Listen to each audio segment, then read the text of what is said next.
right, welcome back to Fox and Friends. Listen to this debate. Teachers in Missouri banned from friending their students on Facebook. A new law going into effect later this month bars teachers from directly contacting their students on all social networking sites. Its goal, they say, to prevent sexual abuse of students.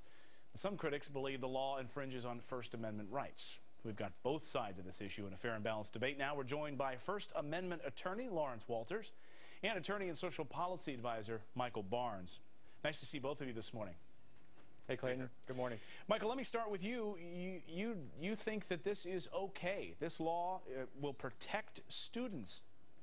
Well, more importantly, this law is going to protect the teachers, because teachers have enough to do with their regular duties that they don't need now to be babysitter as well as police officer, parent, 911 dispatcher to the students who want to contact them 24 hours a day via Facebook. So this is a really, really important measure to protect the teachers. Plus, it ensures that any communications that exist between the teachers and the students would be on official emails or otherwise in public, which is, again, to the protection of the teachers. And finally, it reinforces the professional boundaries, that we're not dealing with a peer-to-peer relationship. The teachers are licensed professionals and need to be respected in the community, and there's not 24-hour access to them. Lawrence, do you disagree with that assessment, that this actually protects the teachers, not so much the students?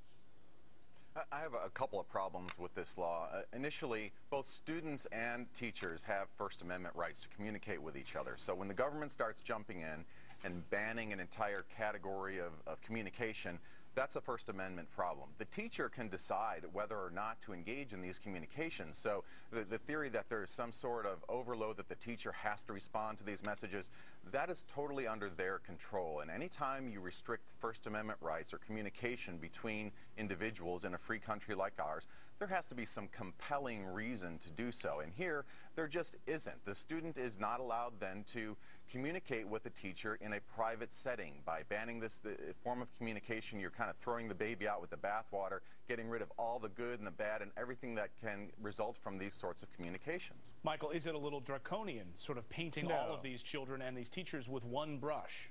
No, not at all. We're dealing with licensed professionals, and my colleague, the attorney, should realize that there are restrictions that go with licensure to practice a particular profession, and that includes, for example, not giving your personal phone number out to your students, not allowing them to call you by your first name, and, of course, not allowing them to come and sit at your kitchen table, which is the equivalent of when you have someone on Facebook coming into your home.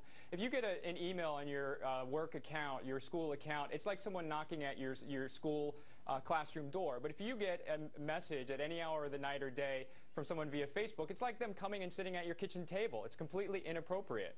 Yeah, you know, Lawrence, I get the First Amendment side of this thing, but it doesn't pass the creepy test to me. You know what I'm saying? I mean, that if I hear when my son's in high school or something, or if I had a daughter in high school and I find that you know, they're online chatting with a teacher, it just doesn't pass the creepy test for me. I think a lot of that just comes from the fact that we're from a generation that this didn't happen. This is a new form of communication between teachers and students, and it's just something that those who grew up, you know, knocking on the teacher's door and sitting down with the teacher in the classroom, that's the only form of communication.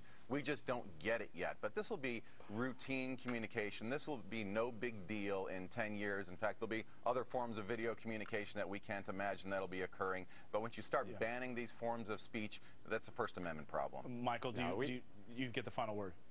We have to protect the teachers as well as the students. And again, with professional licensure, we're not dealing with a First Amendment issue. We're dealing with standard issues and principles that have existed for a long time, will exist, and that's really about professional boundaries. Lawrence and Michael, great debate this morning. Interesting stuff. Thanks so much for joining us. Thank you both. No problem. Coming up here on the show.